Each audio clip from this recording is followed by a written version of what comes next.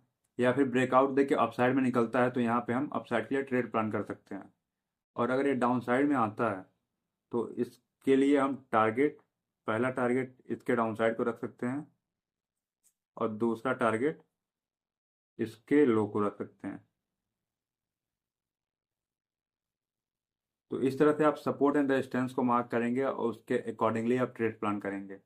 Support and resistance mark करने के लिए सबसे पहले आप 1 आवर के टाइम फ्रेम पे जाएंगे और फिर यहाँ पे आप थोड़ा एक ब्रॉडर व्यू मिलेगा आपको।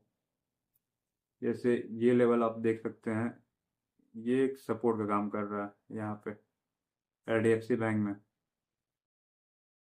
और ये अभी तो रेजिस्टेंस का काम करेगा अप साइड में। तो इन दो लेवल के बीच में अगर ये ट्रेड करता है, अगर इस रेजिस्टेंस के पास जाता है, यहाँ से डाउन साइड में आता है, तो यहाँ से आप शॉर्ट कर सकते हैं और टारगेट आपका पहला स्विंग ये हो सकता है और दूसरा ये हो सकता है। इसी तरह हम एक और स्टॉक को ओपन करेंगे। जैसे मान लीजिए बैंक ऑफ बड़ौदा को ओपन किए, इसमें हम पहले स्विच करेंगे, ऑलरेडी है 1 आवर के टाइम फ्रेम पे। फिर इसमें हम सपोर्ट एंड रेजिस्टेंस मार्क करेंगे पहले। तो अभी तो ये इन बिटवीन है, यहाँ पे अपने सब किसी सपोर्ट या रेजिस्टेंस के लेवल पे नहीं है। तो अगर ये इधर कहीं जाता है अपने रेजिस्टेंस या फिर सपोर्ट के पास, तब उसके अकॉर्डिंग हम ट्रेड प्लान करेंगे इसमें हम। अभी जो इसका क्रूशियल पॉइंट पॉइंट हो सकता है वो ये इसका इमीडिएट हाई हो सकता है। अगर इसको ब्रेक करता है तो यहाँ पे हम एक ब्रेकआउट का ट्रेड प्लान करेंगे और टारगेट हमारा इसके हाई से थोड़ा सा नीचे होगा। फिर इसी तरह मान लीजिए कि कोई और आईटी सेक्टर हुआ, तो उसमें हम जोमेटो का चार्ट ओपन करेंगे। काफ़ी ठीक मूव कर रहा है ये अप ट्रेंड, इंट्राडे के लिए तो काफ़ी सही है। अप ट्रेंड और डाउन ट्रेंड में है। तो इसको हम एक ट्रेंड लाइन बना के ड्रॉ करेंगे। यहाँ तो कहीं नहीं बन रहा ये।